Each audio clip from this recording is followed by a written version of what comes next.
Pues ya estamos, son las 8:45. Si quieren, pues vamos a iniciar. Bueno, buenas noches a todos. Agradecemos su presencia en nuestra primer charla del año del CIES Monterrey. Y quisiéramos, si les parece, iniciar con una oración. Entonces nos ponemos en la presencia del Señor, en nombre del Padre, del Hijo y del Espíritu Santo. Amén. Padre nuestro que estás en el cielo, santificado sea tu nombre. Venga a nosotros tu reino, hágase tu voluntad en la tierra como en el cielo. Danos hoy nuestro pan de cada día, perdona nuestras ofensas, como también nosotros perdonamos a los que nos ofenden. No nos dejes caer en la tentación y líbranos del mal. Amén. Bien, pues les damos la bienvenida a nuestra primera charla del año. Le agradecemos especialmente a Juan Carlos Calderón por su amable contribución y a todos ustedes por la participación. Para empezar, como tenemos varias caras nuevas por aquí, quisiera hacer una breve semblanza de lo que es el CIES y lo que pretendemos aquí. Bien, el CIES, como lo que significan las siglas, es Comunidad Internacional de Empresarios y Ejecutivos Chostatianos. Y tenemos como misión que nos hemos propuesto, la misión que desarrollamos es desarrollar y coordinar líderes empresariales para que como agentes de cambio inspiren y evangelicen con su ejemplo y que uniendo fe y vida promuevan y transmitan la pedagogía de nuestro asesor, el padre José Kentel, que es el asesor de Johnston, en la sociedad, empresas y familia. Hemos adoptado como nuestro ideal el ser instrumento desde nuestras empresas para transformar a México en una nueva comunidad. Y esto lo hacemos por medio de charlas y talleres como este, invitando a líderes empresariales, como es el caso que hoy nos acompaña Juan Carlos Calderón, y que nos compartan cómo utilizan el trabajo como un medio para trascender y lograr un bien común en la sociedad. Para todos los que estén interesados, que no están en el CIES, nos pueden contactar con mucho gusto, les pasamos más información. Tenemos un chat que mantenemos informado de las charlas que hacemos, procuramos que sea un evento mensual y a través del chat vamos comunicando y a través de todos los medios que podemos las invitaciones de estos eventos. Bueno, y ahora para iniciar con nuestra charla, nada más les pedimos que mantengan sus micrófonos apagados y cualquier pregunta que quisieran hacer a Juan Carlos, escríbanla en el chat, por favor, y nosotros se la haremos llegar. Y bueno, pues ahora le voy a pedir a Fernando Reiter que nos haga la introducción de nuestro expositor de hoy. Muchas gracias, Ramón. Y así como mencionaba Ramón, pensamos que después de un año tan raro y complicado como fue el 2020, sería ideal empezar el año hablando de las perspectivas económicas y políticas de México hacia este 2021. Y pues, ¿quién mejor que invitar para esto que a Juan Carlos, quien tiene más de 20 años de experiencia entre gobierno corporativo, análisis macroeconómico, estrategia financiera, administración de riesgo. Él es socio fundador de dos firmas, Arbo Capital y Talus Consulting, firmas que se encargan o que están enfocadas en el levantamiento de capital y la consultoría. Entre sus clientes se destacan Banregio, Cemex, Fibra Monterrey, Arca Continental, Ocesa, Cygnus. Es consejero independiente de Banregio, de Fibra Monterrey, de Cardiochavitos, Grupo Vigia, entre otros. Y sus conferencias sobre análisis macroeconómico las ha dado, pues, por ejemplo, para empresas como PwC, Arca Continental, el IMEF, Deloitte, de Acero, el Executive Forum, entre varios, ¿no? Entonces, la calidad del ponente que tenemos hoy habla por sí mismo. Él, su experiencia laboral, estuvo en Vector, pasó por Cemex, Citibank, Merrill Lynch, Invercap, Él es economista, egresado del TEC de Monterrey y cuenta con un MBA del Massachusetts Institute of Technology, el MIT. Sin más preámbulo, Juan Carlos, pues muchas gracias por estar aquí y por cedernos y concedernos tu tiempo en esta plática. Muchas gracias, buenas noches. Primero que nada, pues yo también les agradezco por su presencia, por su tiempo. Veo algunas caras conocidas, en particular los Fernando Reiter y Fernando Herrera, con quien compartí muy buenas experiencias en mis años en Cemex, que fueron casi 11. Fernando Reiter todavía anda por ahí dando la batalla en todo lo que tiene que ver la compañía, pero me da mucho gusto estar con ustedes. Voy a empezar por compartirles mi pantalla para que puedan ver la presentación. Y quiero empezar este año, o quiero empezar esta presentación. Déjenme ver que se ponga. No sé por qué no se me está poniendo.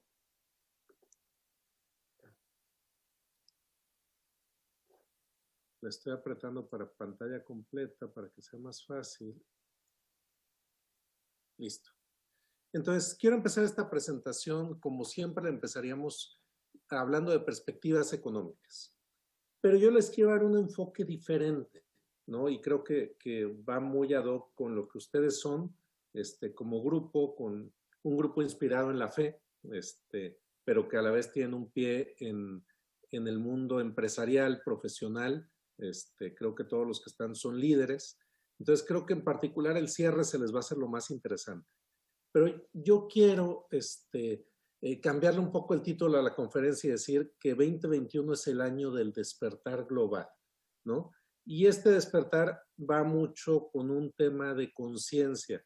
Y esta conciencia le podemos poner la denominación que queramos, pero es más hacia ver la humanidad del ser humano y lo trascendente más allá del ser humano, ¿no? En el caso de México, en el caso de Monterrey y de su grupo, pues esa trascendencia definitivamente se logra a través de Jesús y a través de recordar la parte que Él nos encargó de amar a nuestro prójimo como a nosotros mismos, y que a veces una parte que se nos olvida es empezar por también amarnos a nosotros mismos, ¿verdad? Porque si no nos amamos, pues entonces ¿cómo vamos a amar al prójimo, no? Pero es una forma diferente de empezar esta plática, pero al final van a entender un poco por qué. Entonces, empecemos por el tema que nos ha angustiado a muchos, que nos ha afectado. De hecho, también colaboró para White Paper de René Lankenau, y hace unas semanas escribía de un financiero que fue jefe de Fernando Herrera, de Fernando Reiter, de Rodrigo Treviño, y él es solo una de las tantas personas valiosas en el mundo empresarial, pero también como seres humanos, como miembros de familia que se han ido.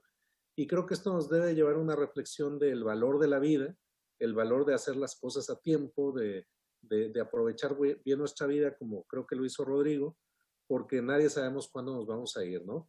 Y si vemos lo que ha pasado con la segunda ola de COVID, pues ustedes pueden ver cómo ha sido una segunda oleada brutal. Si ustedes se remontan allá al mes de marzo del año pasado, vean los casos entre Francia, Alemania, Italia, España y Reino Unido, la magnitud que había, y con esto el mundo nos pusimos en pánico, se cerraron las economías, incluida la mexicana. Vean lo que pasaba para octubre, era fácil 5 veces lo que habíamos visto en marzo, y cómo tenemos otro regreso por las fiestas decembrinas, principalmente también por el clima frío, con muchísimos casos. Entonces, digamos que tuvimos segunda y tercera oleada. ¿Por qué el mundo pudo aguantar esto cuando nos desquició tanto la primera oleada? Porque gracias a Dios los médicos aprendieron rápidamente de cómo tratar el COVID en casa, nos adaptamos y logramos que, aunque había mucho más casos, pudimos mantener un nivel razonable de hospitalizados y de fallecimientos. Entonces, esta segunda oleada fue más grande, pero también la historia, si nos vamos allá al siglo pasado, a la influenza española, tuvo un patrón similar. Entonces, parte es la labor humana, pero parte también es la labor de nuestro cuerpo de irse adaptando a estas oleadas, ¿no? Donde los más vulnerables, que todavía no sabemos quiénes son, porque no hay un patrón claro, son los que sufren más las consecuencias, y la segunda oleada muy probablemente va a ser la última que estemos viviendo, al menos de esta magnitud. En el caso de México, más que una segunda oleada, pues lo que hemos visto es una constante en cuanto al alza de casos. Vean lo que estábamos viviendo por ahí de junio. Luego tuvimos una ligera moderación, pero no muy grande. Y vean lo que pasa octubre, noviembre, y lo que vivimos otra vez después de las fiestas decembrinas. Y hago, no le digo Navidad a propósito, porque no es un tema de Navidad, es un tema de reuniones que hubo, donde mucha gente se descuidó, convivió sin cubrebocas, cantaron con el karaoke, se fueron de vacaciones sin las precauciones, y esta es la consecuencia. Sí hay una baja importante en los casos, pero vean, aún donde estamos en estos días más recientes, todavía nos falta para llegar a ese pico de julio. Entonces, la situación es menos grave, pero ahí sí. Ahora, entrando un poco en política y juntándolo con el virus, yo les muestro aquí a los 5 líderes populistas que más han dañado la salud pública. No hoy pongo a Trump porque todavía lo que está pasando hasta estos días en Estados Unidos es responsabilidad del expresidente Trump. Y básicamente los países con presidentes populistas son donde ha habido un peor efecto del COVID. Y básicamente porque realmente son gente sin ideología, sin unos principios claros. Definitivamente es gente que no cree en la ciencia, es gente que cree que su opinión está más allá de cualquier tema científico y de comunidad. Y puedo decir en particular del presidente Trump y del presidente López Obrador que tienen rasgos de narcisismo. Ustedes vieron cómo en su mañanera la semana pasada, cuando le preguntan a Andrés Manuel si iba a usar el cubrebocas, dijo no. Pero vean la mirada, es una mirada perdida, es una mirada de alguien que desgraciadamente no goza de salud mental. Adicionalmente no está bien preparado y adicionalmente tiene cero sensibilidad con la población. Él se vende como que tiene sensibilidad, pero realmente el único que le importa es su rol, sus ideas, sus metas, sus proyectos. Si pasamos a ver cómo ha sido la respuesta del apoyo fiscal, qué tantos apoyos han dado los gobiernos vía apoyos directos o exenciones de impuestos, vean dónde se encuentra México. México ha dado apoyos por alrededor del 2,5%. Si nos comparamos, por ejemplo, con un Brasil, Brasil ha dado como el 12%, Estados Unidos como un 17%, y países como Italia y Japón sobrepasan el 30% del PIB.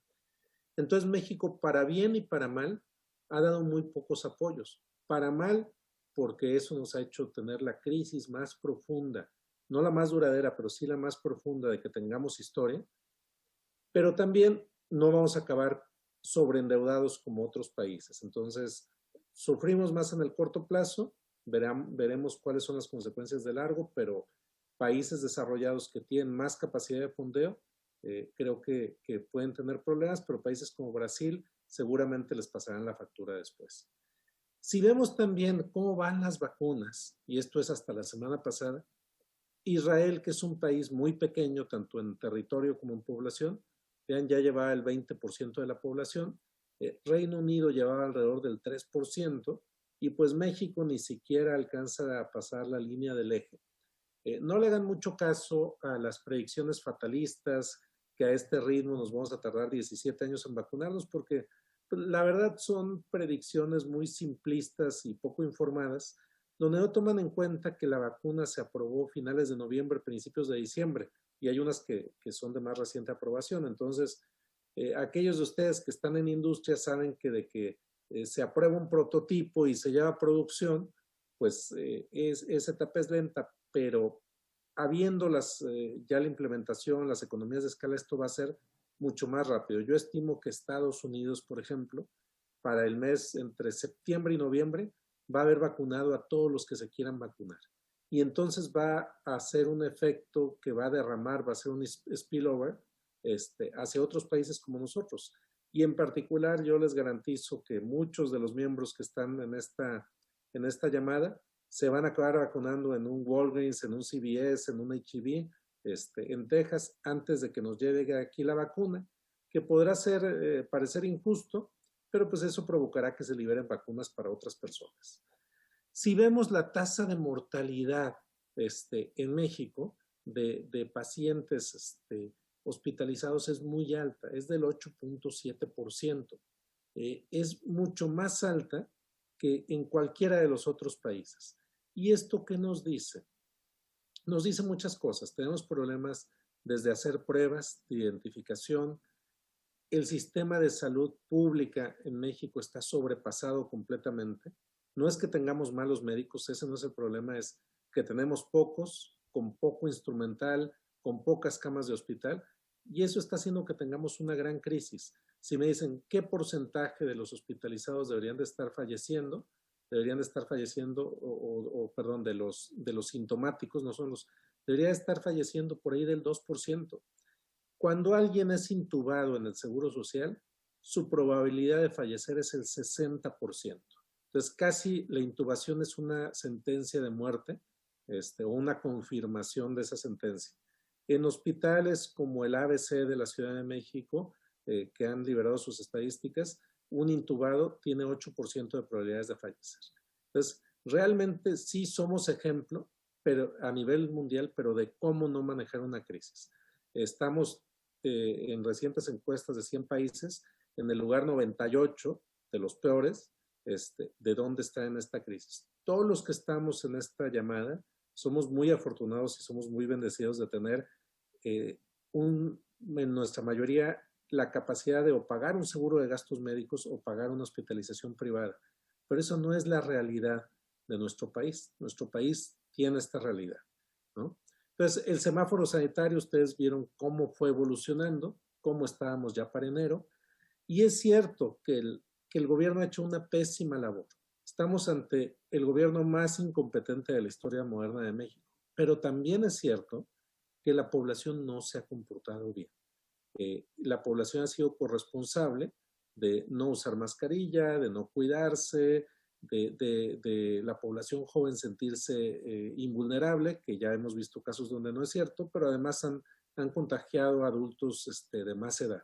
Entonces, desgraciadamente, el gobierno que tenemos refleja el promedio de nuestra población y por eso hemos tenido esta crisis tan grande.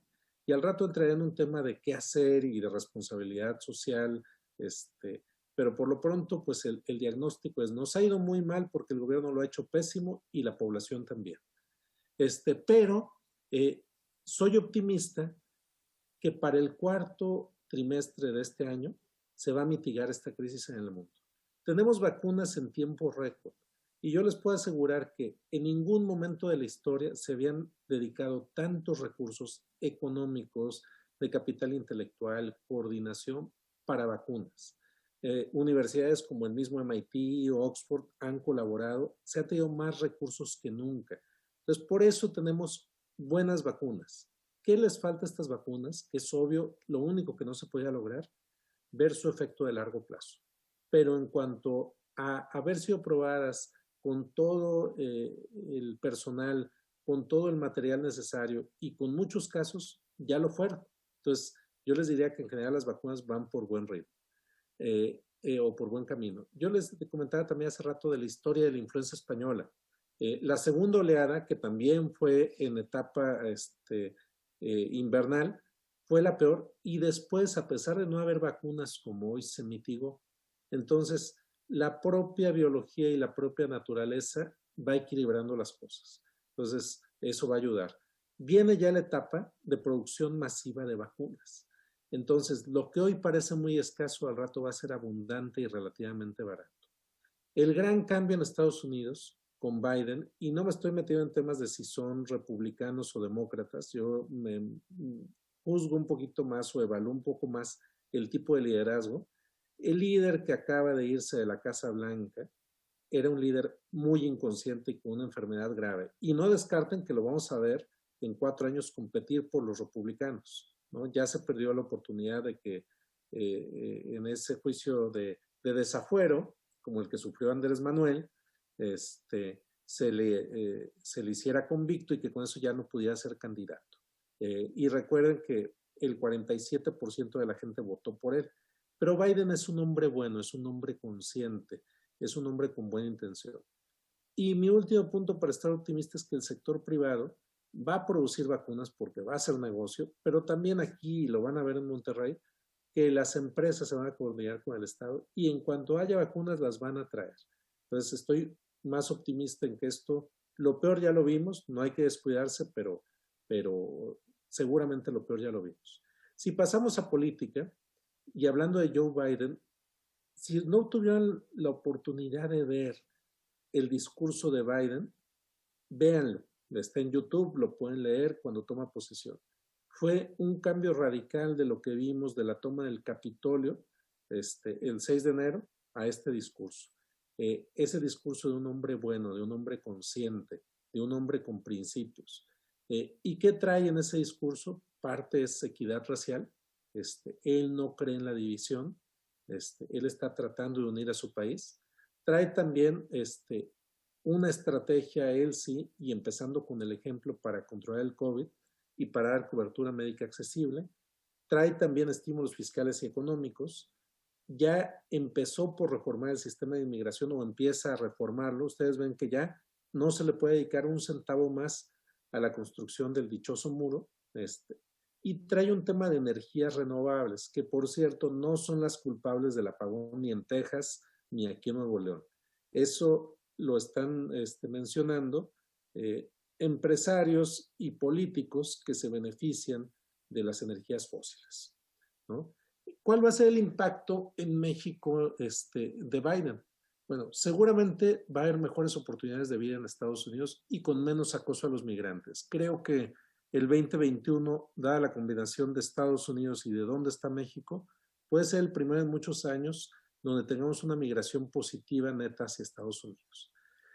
Es probable que las fronteras van a estar cerradas más tiempo mientras que o los americanos no estén vacunados o nosotros no controlemos el COVID. Y puede afectar hasta algo de exportaciones e importaciones. Va a haber mayor consumo en Estados Unidos de bienes mexicanos. Para que se den una idea, de las importaciones de Estados Unidos, el 20% vienen de China y el 15% de México. Entre los dos somos una tercera parte. Entonces, habrá mayor demanda, la parte industrial de México va a estar bien. Y a pesar de que el año pasado tuvimos remesas récord, viene un aumento en las remesas. También va a haber mayor migración hacia Estados Unidos, pasando el tema de la pandemia, pero viene un choque de trenes, un conflicto entre la política energética de Estados Unidos y la mexicana. Y Andrés Manuel es un hombre muy terco, no tiene preparación, no le entiende y no va a cambiar de opinión hasta que no le explote en la cara. Y para eso falta todavía mucho. Y ni siquiera va a hacer caso a este tema del apagón. Entonces vienen un año de elecciones en México.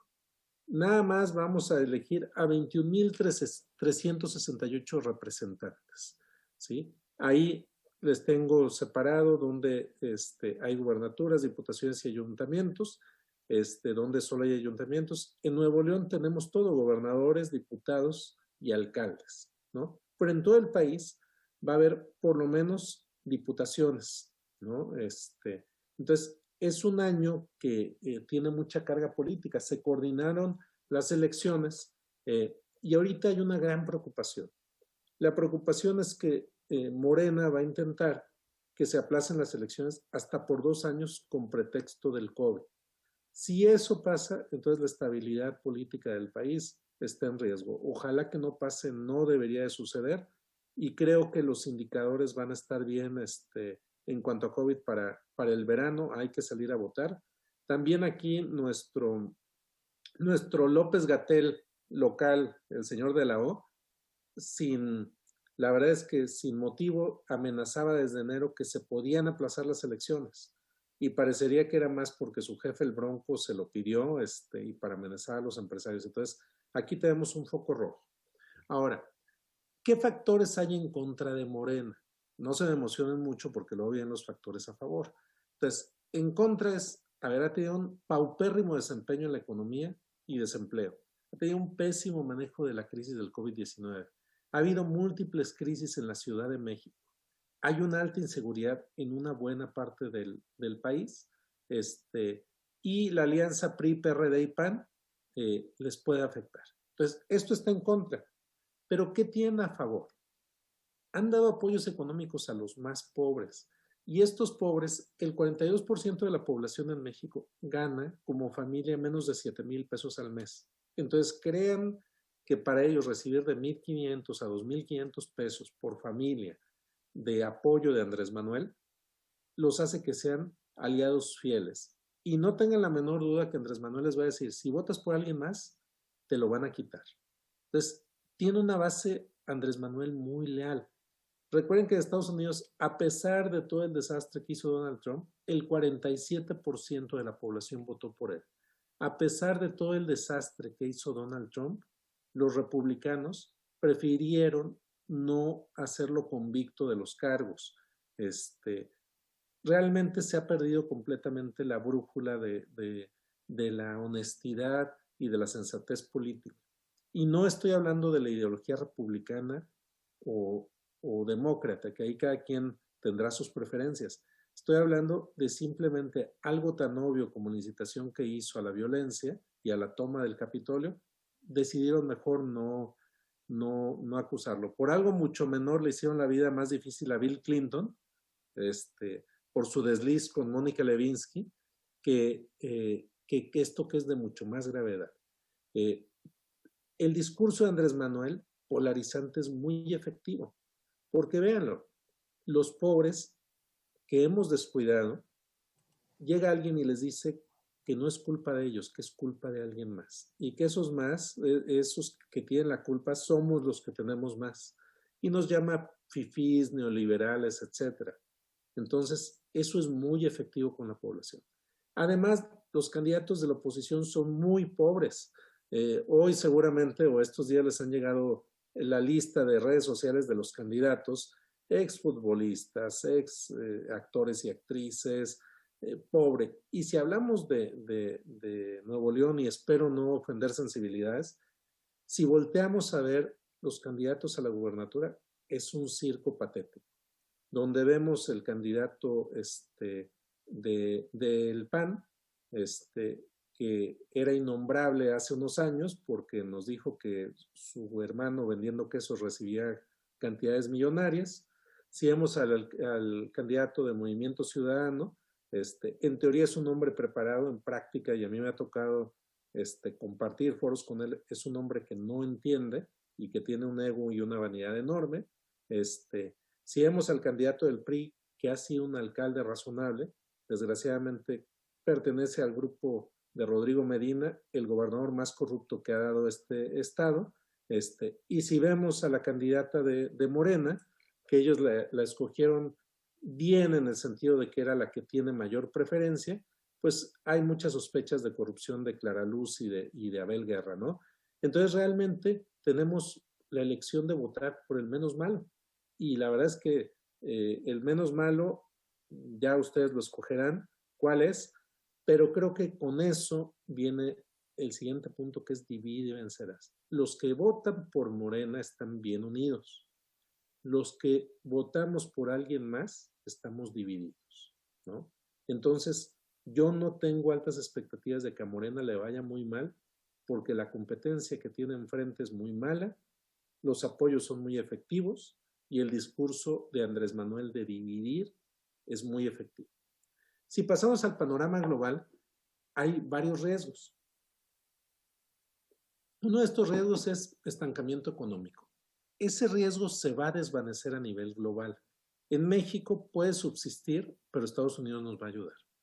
En cuanto al tema ambiental, esta presentación la actualicé la semana pasada, eventos climáticos extremos, y si no, que le pregunten a los tejanos. Si aquí sentimos que tenemos frío, no sé si ustedes tengan algún amigo en San Antonio. San Antonio está paralizado, ¿no? Están muchos lugares cerrados, un gran frío. En lo social, las enfermedades infecciosas, el COVID no es la última pandemia que vamos a ver en nuestra vida. Y hay un tema de crisis de sustento de las personas. Y en el tema tecnológico, es evidente con esta crisis tanto en educación como a nivel de empresas, como a nivel de países, la desigualdad digital. Pero también estamos llenos de oportunidades. En lo económico viene una etapa de mejores negocios y de capitalismo consciente. En lo ambiental, más que nunca se está impulsando todo el tema ESG, ambiental, social y de gobierno corporativo, y energías limpias. En lo social, es bien importante que Biden traiga temas de inclusión social en vez de división social. Y viene algo impresionante en el cambio de la naturaleza del empleo. Y en cuanto a lo tecnológico, ya se nos olvidó, pero está la cuarta revolución industrial en marcha. Tenemos aquí iniciativas en Nuevo León de Industria 4.0, tenemos el Hub Digital, entonces eso sigue. ¿Sí? Entonces, hay cambios positivos en la economía global. Se está transformando la educación, se está transformando la forma de trabajar. Volvimos más a casa, volvimos más con la familia. Se está cambiando los contratos sociales, son más equitativos. Viene un nuevo pensamiento económico y viene una economía más incluyente. Todo esto no se va a dar en automático el 2021. Se va a dar a lo largo de los siguientes años, pero es una tendencia que a nivel global ya no se va a detener. ¿Sí? Si hablamos de temas de energía, ¿sí? Este sector fue de los más afectados el mes de abril del año pasado. Ustedes, si recuerdan, vieron los precios de los futuros del petróleo negativos porque estaban llenos los almacenes en Texas. Entonces pagaban por recoger el petróleo por lo menos una semana, pero estuvimos a niveles muy bajos. Pero ya hubo una recuperación. ¿Cuáles son los retos? Si hubiera otra desaceleración económica, menor demanda agregada por temas globales, otra crisis sanitaria, pero en oportunidades las energías renovables van a crecer porque cada vez son más baratas y hay una preferencia por el sector en países más desarrollados. Entonces, viene una aceleración de energías renovables a nivel global. México no está pasando eso. Y vamos a pasar el tema de energías a base de carbón. Eso está afectando muy fuerte el ambiente. Lo que estamos viviendo de este frío tiene que ver con deshielo en el Polo Norte, y eso cambió la corriente del Golfo, el Gulf Stream, y esa corriente del Golfo nos protegía de que no va a bajar aire tan gélido. Ahora bajó, y eso va a seguir pasando mientras que no arreglemos al mundo.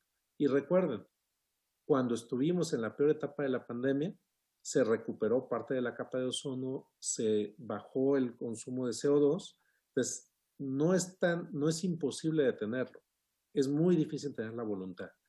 Aquí les presento el suministro global de energía, los datos que tengo son hasta el 2019, vean cómo el petróleo va bajando, el gas natural de todos los combustibles fósiles es el mejor, seguía subiendo, y las energías renovables apenas están en etapa de despegar. Si lo vemos el zoom para las energías renovables, la hidroeléctrica es la que lleva más tiempo despegando desde hace 30 años, pero ya vemos a partir de hace 15 años la eólica y a partir de hace 10 la fotovoltaica subiendo, mismos patrones en México en los mismos años, pero lo que falta es ver cuál va a ser el efecto de esta contrarreforma del presidente López Obrador. Y el presidente le está apostando a un caballo que no tiene lógica, no tiene pies. ¿Por qué? Porque vean lo que pasa con la producción de petróleo en México. Va de salida el petróleo y tenemos menos capacidad de producirlo. En base a quién nombra de director de Pemex y de Comisión Federal de Electricidad, yo veo una motivación política y económica, pero económica no para el país. Es un tema de que Pemex siempre ha sido la caja chica y aunque esté en desgracia le pueden seguir robando. Algo también Comisión Federal de Electricidad. Político por la clientela electoral. Recuerden que el presidente López Obrador les volvió a bajar la edad de retiro a los trabajadores de CFE sin que ellos lo hayan pedido. Pero yo veo también un tema de control político. Creo que puede ser utilizado si los empresarios no se cuadran, les cortamos el abasto de energía, ¿no? Y lo estamos viendo en el manejo poco inteligente de esta crisis que estamos teniendo. El Plan Nacional de Infraestructura que se anunció el año pasado es solo el 2% del PIB. Para que fuera efectivo tendría que ser 3 veces mayor del 6% del PIB, pero de ese 2% del PIB, 2/3 partes se van a energía y tan solo tan solo en Campeche, en exploración se va a ir el 39%. El resto se va a ir en Tabasco, la refinería de Dos Bocas. Parte de lo que vende la Ciudad de México es pues, presupuesto de Pemex que se queda en el corporativo, ¿no? Aunque después se disperse. Si hablamos de los efectos de la iniciativa del Sistema Eléctrico Nacional, donde se le quiere dar preferencia a Comisión Federal de Electricidad y a energías menos eficientes, ¿qué está pasando? Va a poner presiones en gasto público, van a aumentar las tarifas porque el costo de producción de Comisión Federal de Electricidad es 30% arriba que el de energías renovables y no se dejen engañar, cuando alguien pone una planta de energía renovable, muchas veces acaba donando infraestructura adicional a la Comisión Federal de Electricidad a cambio de poder operar, ¿sí?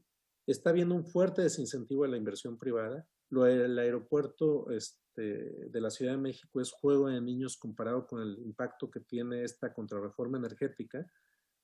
Y hay riesgo de incumplimiento de tratados internacionales, no tanto por el lado de energía, pero sí de competencia y de equidad de inversión. Entonces, cuando se dio la reforma de Peña, o todas las reformas, yo decía, la única que va a jalar es la energética y nos puede agregar medio punto al PIB.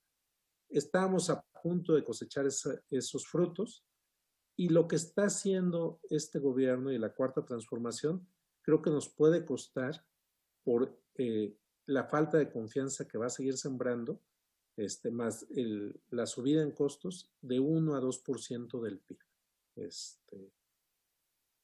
Si pasamos a temas sociodemográficos, les quiero enseñar. Aquí está la asistencia escolar en México y en nuestro estado, en Nuevo León. Entonces, vean, de 3 a 5 años al kinder va el 63% de los niños. De 6 a 11 tenemos mejor cobertura, el 96% casi.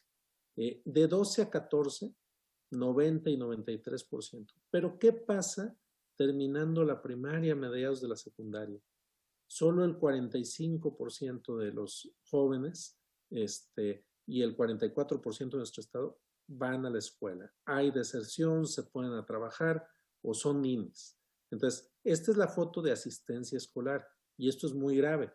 Pero si aparte ponemos cómo está la tasa de abandono, pues claramente la tasa de abandono en educación media superior es muy alta, en superior es muy alta. Curiosamente en Nuevo León, una vez que alguien llega a estudiar universidad, casi no hay deserción. Pero si hablamos ahora de la pandemia y del homeschool, ¿qué disponibilidad hay de bienes de tecnología, información y comunicación? Bueno, solo el 38% de los niños jóvenes tienen una computadora, laptop o tablet, que es donde realmente se puede estudiar. El 87% tiene teléfono celular y el internet solo lo tiene el 52%, ¿no? En Nuevo León, en vez de ser el 37, tenemos el 47, más disponibilidad de computadoras, laptops y tablets. El teléfono celular nos subimos al 93 y el internet casi el 70. Pero ustedes, si tienen hijos o algunos de ustedes nietos en edad escolar y tienen el privilegio de tenerlos en escuela privada, van a ver que aunque no es lo ideal, ha funcionado razonablemente. Pero imagínense los niños que no tienen ni computadora, sus profesores tampoco tienen, no tienen un sistema de clases en línea y toman clases a la antigüita como en las secundarias rurales. Realmente para ellos, y es una gran tragedia humana, han perdido el año escolar. Los van a pasar porque en el mundo de Andrés Manuel no hay reprobados, ¿verdad? Está superando sus traumas. Pero realmente es una tragedia humana el que una buena parte de la población, pues aquí lo pueden ver, pues el 50% al menos de los niños no tienen dónde estudiar de manera remota.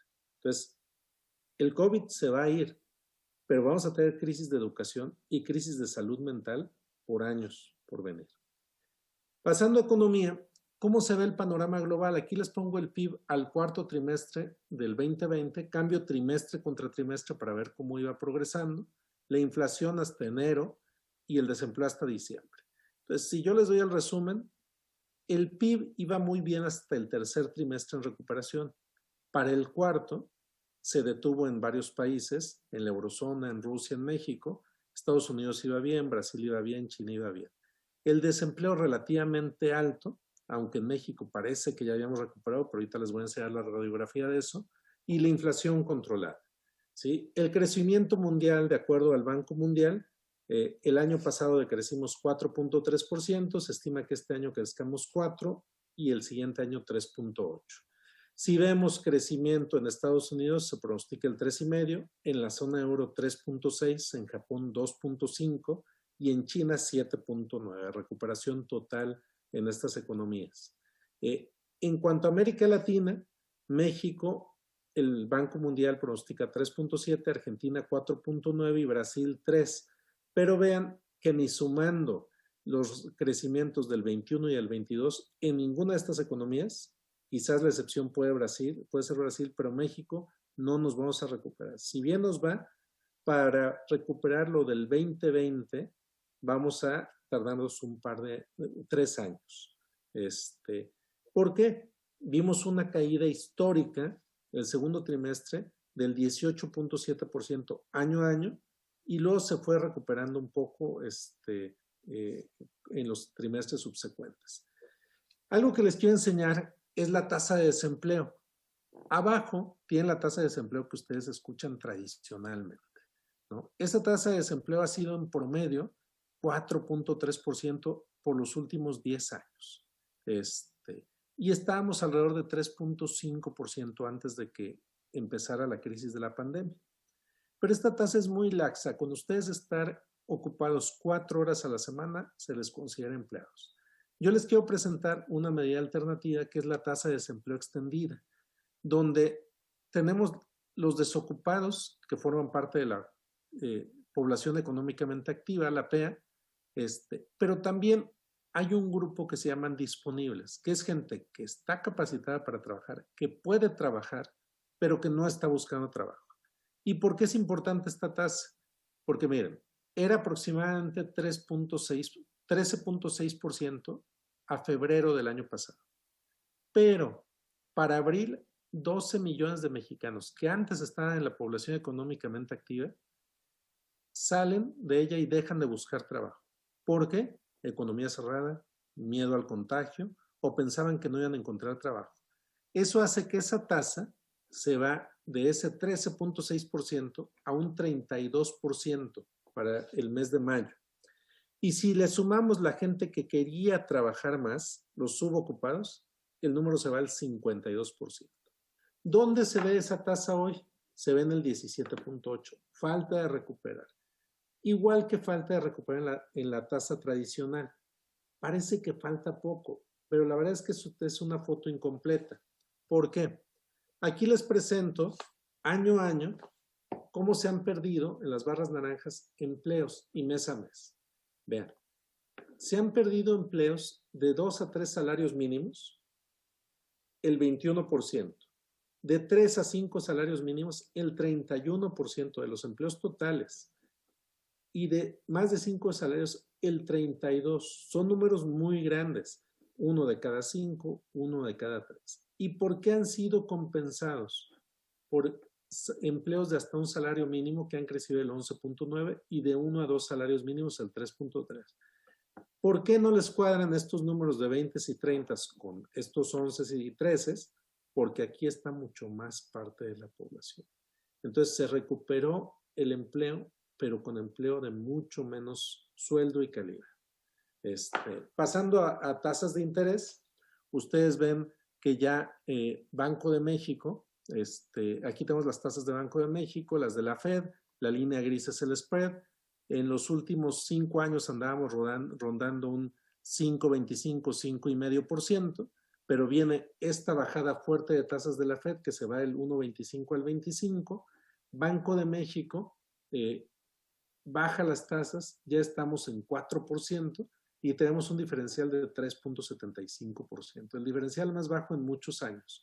¿Por qué se ha mantenido el peso razonablemente estable? Por dos razones: época de dólar débil y época de diferencial de tasas bajos. Aún este diferencial de este 4% es relativamente alto para el mundo. Hablando de tipo de cambio, ustedes han estado viendo cómo ha tenido una tendencia a fortalecerse. Si nos vamos a el día 15 de febrero del 2020, estábamos en 18.50, luego empezamos a oír noticias de la crisis de COVID y nos vamos a 25.3. Como algunos de ustedes saben, cuando hay una crisis y se quieren salir de mercados emergentes, la puerta de salida más rápida es el peso mexicano.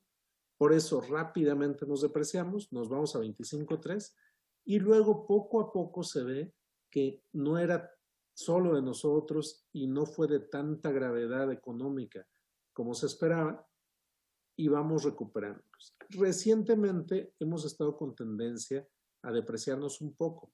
Yo lo que creo es que va a pasar, y al rato les presento los pronósticos, que ya tuvimos toda esta etapa de recuperación fue de dólar débil.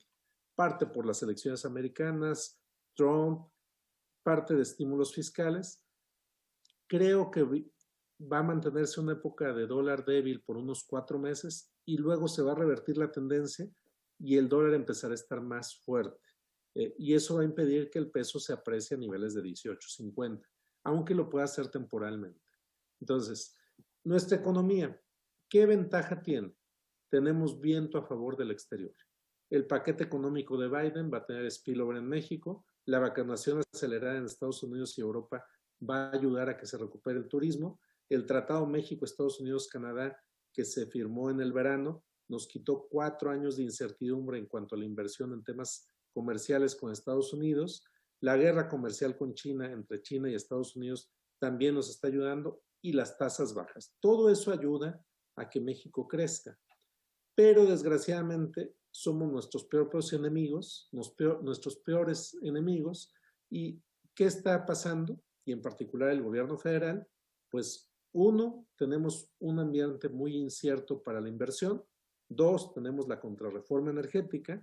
3, tenemos inversión pública débil y mal enfocada, como ya lo platicamos. 4, tenemos deterioro en calidad del empleo. Y 5, tenemos el grupo de políticos, no solo de Morena, sino en general, más incapaces e inconscientes de por lo menos los últimos 50 años en México. Si no es que desde que se formó el predecesor del PRI en 1929. Entonces, el peso se va a mantener fuerte. ¿Por qué? Por exportaciones manufactureras, generan muchas divisas, por el diferencial de tasas, sigue ayudando, por una reactivación parcial del turismo. Van a ver qué cantidad de turistas americanos y europeos van a regresar a nuestras playas cuando estén vacunados. Las remesas van a estar aportando y lo único que va a jugar en contra es el dólar fuerte. Con esto paso a los pronósticos. A ver, ¿dónde creo que va a terminar? Bueno, hay 3 escenarios. El escenario base es ya no hay otro cierre grande de la economía por COVID y Estados Unidos crece razonablemente bien y aquí no tenemos ningún evento político mayor, ningún cambio en las leyes radicales. Esto nos permitiría bajar la tasa al 3.75. Tengo colegas economistas que piensan que se puede ir al 3.25. Yo creo que más o menos Banco de México va a estar con una tasa real de 0.25 a 0.5 y va a seguir bajando la tasa. Sí, solo sí ve que no se le mueve el tipo de cambio y eso no afecta a la inflación. Si Estados Unidos crece más de lo esperado, que podemos ir para allá, y la inflación de México se mantiene baja, podríamos llegar a un 3.25. El escenario negativo es un escenario muy poco probable, pero pasaría si se cierra la economía nuevamente como se cerró en abril y mayo del año pasado, o si vemos un descontrol político y en el gasto, que nos lleva a una pérdida del grado de inversión y subamos al 5% las tasas. Si pasamos a tipo de cambio, yo estimo que vamos a estar en 20.50 a final del año, muy similar a donde estamos. Un escenario positivo con ese crecimiento de Estados Unidos sería un 18.50 Y un escenario negativo es que regresemos hasta 23 para final de año. Desempleo, lo veo muy similar a donde estamos, incluso elevándose un poco, el positivo 3,5 y el negativo 5,5. Si vamos en el escenario base, el crecimiento del PIB yo lo veo en 3,5, Banco Mundial lo ve en 3,7, inflación 3,5, por eso mi tasa de 3,75, un 25.25 de tasa real, y la deuda pública subió el año pasado 8 puntos, no porque se haya endeudado más el gobierno, sino porque cayó el PIB. Esto es como porcentaje del PIB. Entonces, cae el PIB, se nos mueve el denominador, y en el numerador, cuando se deprecia el peso, sube la deuda porque parte de nuestra deuda está en dólares, en euros. Entonces, yo estimo que vamos a cerrar la deuda pública en 54%. Si vemos el escenario optimista, 4,5% de crecimiento del PIB por factores externos, 3 de inflación y la deuda cayendo al 52%. Y en el pesimista no crecemos, la inflación es 4,5% por temas de tipo de cambio y por temas de cadena de suministro que haya disrupciones, y la deuda pública subiendo porque el PIB no se recupera y el tipo de cambio se nos eleva. Entonces, aquí entro en un poco el tema de conciencia. A ver, los grandes cambios están sucediendo hoy. Si nos vamos al pasado, al presente y al futuro, el pasado ya no existe. Sirve para aprender. ¿Qué hemos tenido mucho en México? Tristeza y mucho enojo. La gente pobre está enojada por la falta de oportunidades, porque se sienten despojados. La clase media está enojada porque siente que los políticos les han robado. Y la gente rica está preocupada y enojada por lo que está haciendo Andrés Manuel. Pero el presente es lo que está sucediendo. Hoy es el momento de actuar. Es el momento de cambiar la realidad. No hay que desperdiciarlo. También en el pasado ha habido mucho abuso de poder y capitalismo de amigos o compadres. El futuro, obviamente, todavía no existe, no refleja necesariamente el pasado, pero yo veo una gran ansiedad en nuestro país de que si Andrés Manuel nos va a convertir en Venezuela, y estamos cometiendo un grave error. No sabemos lo que va a hacer Andrés Manuel, pero si actuamos con ansiedad, vamos a hacer que la profecía se cumpla. Él va a hacer lo que va a hacer, pero si nosotros dejamos de invertir, el país va a crecer menos. Y eso lo va a acorralar y lo va a hacer tomar medidas más drásticas. Entonces, hay mucho temor a reformas, temor a invertir, pérdida de la riqueza, temor a comunismo, temor a ser Venezuela. Les pongo una frase de un libro por ahí que dice que la energía es, que el miedo es esa energía que contrae, cierra, huye, se esconde, acapara, lastima, y que el amor es la energía que expande, abre, da hacia el mundo, se queda, revela, que comparte y sana. ¿Por qué les digo esto? Porque el despertar que estamos viendo es, en el tema de negocios, capitalismo social o capitalismo consciente o capitalismo de stakeholders. Capitalismo social, ustedes si han ido a alguna de las ediciones de Inc., van a ver que Salvador Alba en su momento trajo a Raj Sisoide, que es uno de los que escriben el libro de capitalismo, capitalismo consciente. Capitalismo social es una iniciativa que trae el Centro de Estudios Eugenio Garza Sada, que impulsa Federico Garza Santos, y el Foro Económico de Davos trae el capitalismo de stakeholders. Entonces, ¿qué nos enseñaban antes? Milton Friedman, un premio Nobel de Economía, y en cualquier escuela de negocios, antes lo que nos decían, la responsabilidad social de las empresas es incrementar sus ganancias, maximizar el valor del accionista.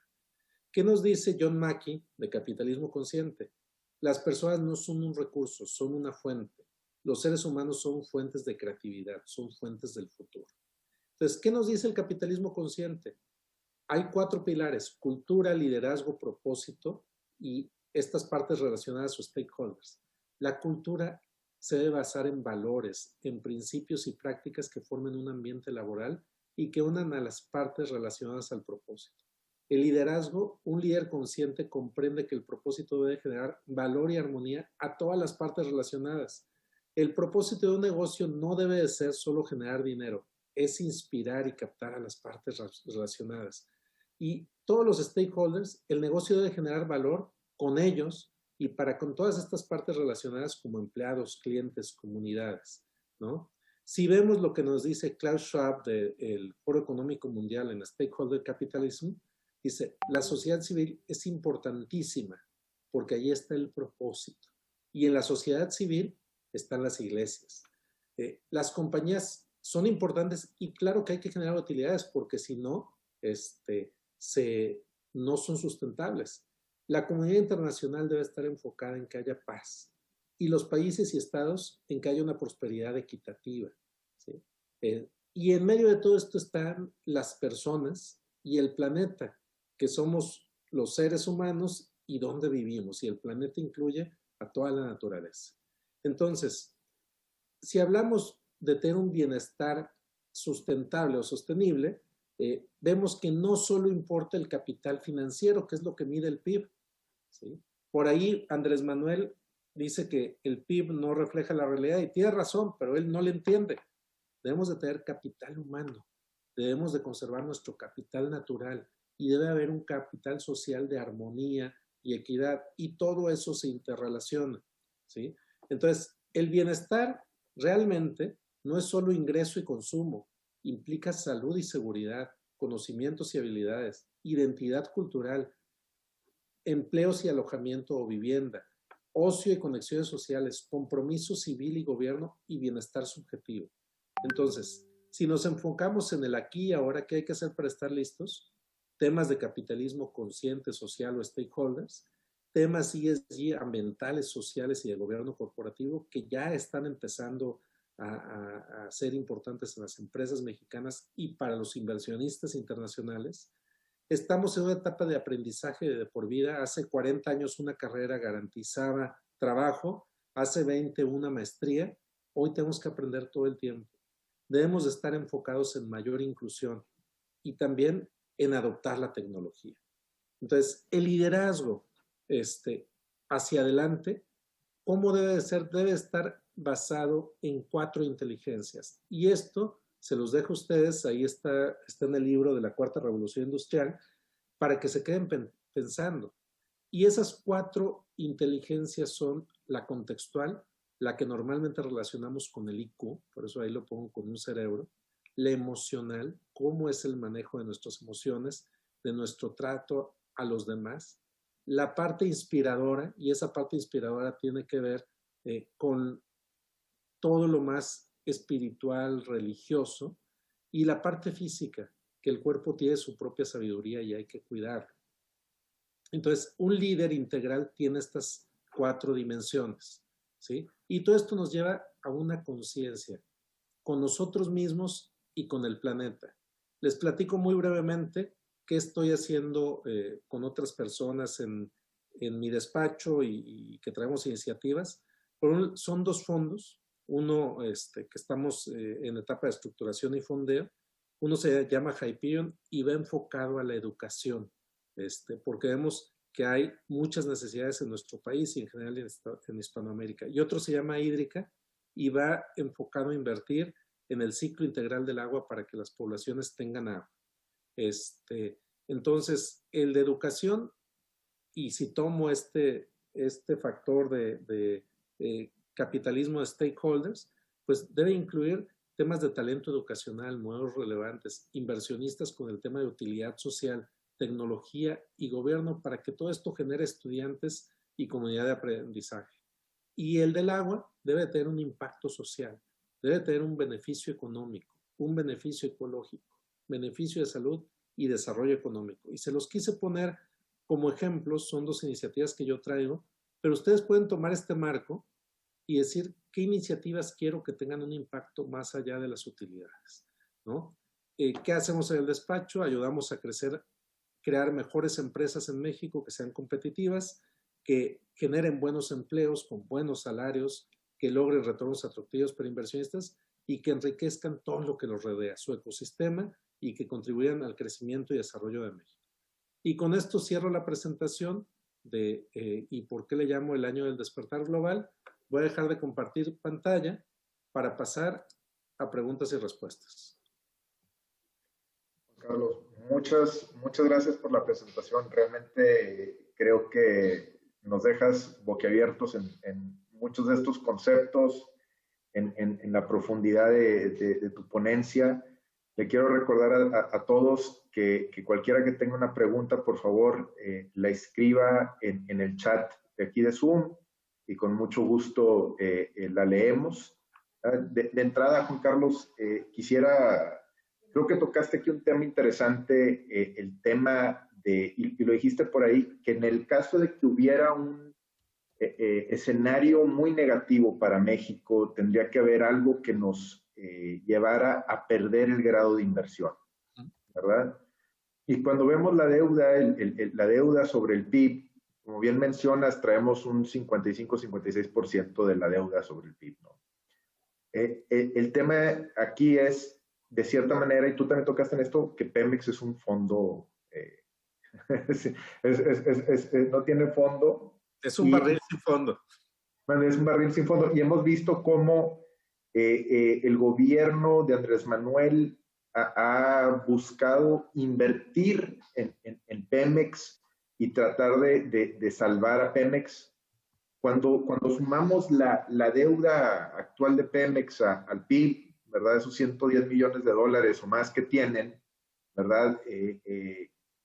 Y como hemos visto que Pemex pues cada vez está batallando un poco más en salir a los mercados de capital, ¿tú ves este año alguna posibilidad de que la deuda de Pemex se vuelva deuda del Estado mexicano? De facto, no explícito, o sea, no implícito, sí, pero ya algo de facto, y el impacto que esto puede tener a las finanzas públicas, o ves que todavía el tema de Pemex tenemos unos años que recorrer antes de que nos impacte tan materialmente? Mira, primero yo no creo que pase este año, pero yo creo que tanto este tema de Pemex como una posible pérdida del grado de inversión puede ser para el que sigue. Para el 2022, mediados de año. Me puedo equivocar, pero creo que no estamos tan lejos. Creo que todavía no se firma, pero si Pemex fuera una empresa privada, ya hubiera quebrado. No es sustentable. Entonces, ¿qué pasa? Que los inversionistas asumen que el gobierno mexicano va a pagar las deudas de Pemex sí o sí. Si el presidente tuviera preparación y fuera más inteligente, lo que debería hacer es lo que hizo la administración anterior y llevarlo a otro extremo, decir, ¿sabes qué? ¿Qué hizo el gobierno de Peña? Que hizo muchas cosas mal, no soy fan de él, pero esto creo que lo hizo bien. Que otro invierta. Si no le sale bien, él pierde el dinero. Y si le sale bien, yo me llevo un porcentaje de las utilidades. Y con eso liberas recursos del Estado mexicano y realmente debió de haber privatizado todo lo que es exploración y producción. Y se debió haber enfocado en dos cosas que son bien relevantes para lo que estamos viviendo estos días. Uno es el almacenaje de hidrocarburos. El almacenaje de hidrocarburos en este país es de 2 a 3 días. Entonces, por eso, cuando se congelan los ductos en Texas y nos dejan de surtir gas natural, ¿sí? Porque nos van a surtir con mucho gusto cuando les sobra, pero ahorita ya nos dijeron que hasta el 20 y tantos no nos van a volver a surtir porque primero tienen que echar a andar a Texas. Entonces, si no tenemos almacenaje de gas natural y no estamos produciendo gas natural suficiente, o más bien, deberíamos de poder producir, pero no tenemos cómo transportarlo de donde está, entonces ahí tenemos una consecuencia. Entonces, uno, se debería invertir en almacenaje de hidrocarburos. Dos, en gas natural, pero no offshore, inshore, aquí en Tamaulipas, aquí en Coahuila, está cerquita. Y tres, que también nos afectó, en la red de distribución eléctrica. Esos son temas bien, bien graves, donde deberían de dejar que privados, pero también el gobierno invertir, porque si hay temas de que es un bien público la red de transmisión eléctrica, pero eso no le pasa por la mente ni al presidente ni a la pseudosecretaria de Energía, ¿no? Entonces, creo que le estamos metiendo dinero bueno al malo y que nos va a acabar costando. Hay estimados de que Pemex en total cuesta hasta 6% del PIB al año. Entonces es una gran carga. Es cuestión de tiempo para que sea deuda pública. Vamos a ver cuánto tiempo, pero no veo que lo dejen quebrar porque entonces pues, la deuda de México, la deuda soberana se vería afectada inmediatamente. ¿Y crees que el que pase esta contrarreforma energética también nos podría llevar al escenario negativo o lo ves que no sería el caso? No este año, pero en la medida en que sigan así, imagínense un escenario donde Morena gana la mayoría en el Congreso otra vez, o que aplazan las elecciones 2 años. Yo no sé quién va a ser el valiente que va a invertir ahorita en energías renovables o energía ante la incertidumbre jurídica. Y si están invirtiendo poco y mal invertido, pues lo que nos puede pasar luego es que tengamos apagones como este. Yo lo decía después desde hace 2 años y platicando con otro ex-Cemex que tú conoces bien, con Roger González, y decíamos, si no se invierte en la red, vamos a tener apagones. Agréguenle cambio climático como el que estamos viviendo, yo les garantizo que apagones en su vida vamos a tener muchos. Entonces más les vale que se preparen porque vienen más y no se va a reparar rápido este tema. Hablando un poquito del tema de sustentabilidad, ¿tú qué crees? Y tratando aquí de resumir un poquito de las preguntas, ¿por qué las empresas a veces pareciera que patean el bote, incluso los empresarios? ¿Qué nos falta o qué crees tú que debería ayudarnos a detonar este tema de pensar más en el stakeholder y de una manera más integral que solamente al estilo Milton Friedman? Mira, yo creo que, a ver, no ha habido los incentivos para hacerlo, los incentivos económicos. Entonces, cuando tienes a tus accionistas y al mundo exigiéndote los resultados, pues creo que nos ha faltado mucha generosidad, ¿no? Ahorita los incentivos están cambiando. Ya, por ejemplo, un Goldman Sachs ha dicho que quienes no se integren, se adhieran a los principios de inversión responsable e ESG, ya no los van a ayudar o a dar servicio con su banco de inversión en unos años, ¿no? BBVA tiene, a nivel global, tiene ya metas de que al menos el 25% de su financiamiento en los siguientes 3 años vaya a empresas que sean ESG. Y creo que a partir del 2029 ya no va a financiar a empresas que no se adhieran a ESG. Entonces, ahora ya no va a ser si quieres, es si quieres tener financiamiento y quieres seguir creciendo, pues te va a obligar. Y la otra es, a ver, estamos en un grupo católico, ¿no? Y se los voy a poner en términos católicos, aprovechando que estamos aquí.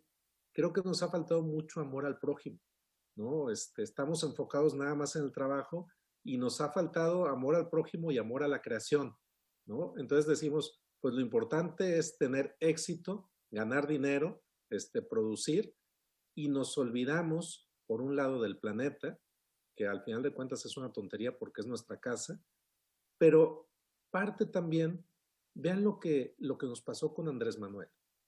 Es un presidente que ha hecho muchas cosas mal, pero hay una cosa que creo que ha hecho bien, y es diagnosticar la pobreza en México.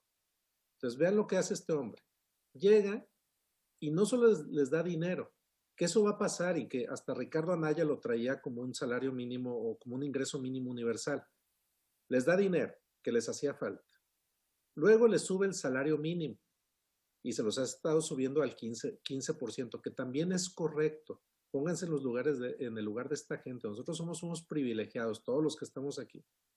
Pero véanlo, y para que les dé un poquito de tristeza con nosotros mismos. El Señor lo está haciendo y lo está haciendo con el dinero que ustedes generan, porque el gobierno no genera valor, destruye valor. Entonces, está saludando con sombrero ajeno, con el dinero que los empresarios producimos, y todavía somos los malos de la película. Pero siendo autocríticos, ¿qué nos faltó hacer? Hacerlo antes que lo hiciera él. Y aparte entender que este alto porcentaje de la población que gana muy poco, si le pagamos más, si le damos más dinero, ¿qué va a hacer inmediatamente?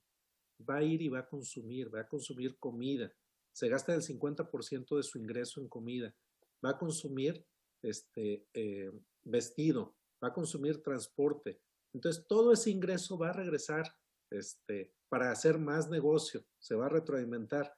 Entonces, nos ha faltado ser conscientes o nos ha faltado practicar en la vida de negocios ese amor al prójimo. Es lo que nos ha faltado. Ahora va a venir por un lado de costo financiero. Curiosamente, uno de los sectores que más ha dañado a la economía global, que es la banca global, ahora se voltea y será uno de los que pongan los incentivos, ¿no? En esta línea también hay aquí varias preguntas sobre temas similares, el gasto ¿cómo se llama? En seguridad, ¿cómo se llama? La entrada de pobres y demás. Yo creo que aquí, Juan Carlos, interesante ver cómo en esta recuperación o disque recuperación del COVID, que ha sido en forma de K, que se le dice, ¿no? Los de arriba han crecido más y los de abajo, como vimos en tu gráfica, pues ya de ganar 3 salarios mínimos pasan a menos de 1, ¿no? En este tema, ¿tú cómo ves las acciones o cómo podemos influir o impactar en estos temas para tratar de converger y tratar de apoyar en esta divergencia que hay, ¿no? Y tratar de justamente de esta manera lograr el que se dé lo que tú dices, mayor educación, mayor, ¿cómo se llama?, seguridad.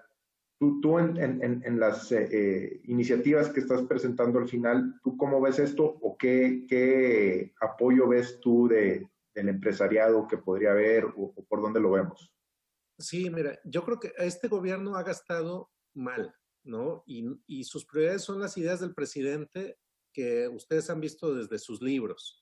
Y va a seguir por ahí. Ya ven que nos hizo el show en el aeropuerto que está más feo que muchas terminales de camiones, ¿no? Entonces, el presidente no va a cambiar, no va a cambiar. Entonces, ¿qué nos toca?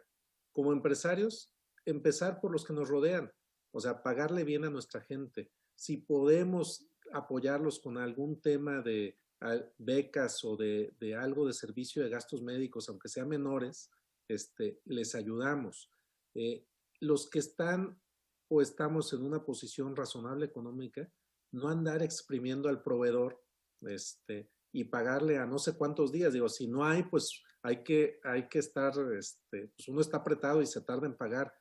Pero véanlo, y otra vez, abusando del tipo de grupo que es, no es cristiano el decir le voy a pagar a mi proveedor a 180 días si tengo la posibilidad de pagarle hoy. Si no puedo, pues ni modo, ¿verdad? No puedo, ando ahorcado.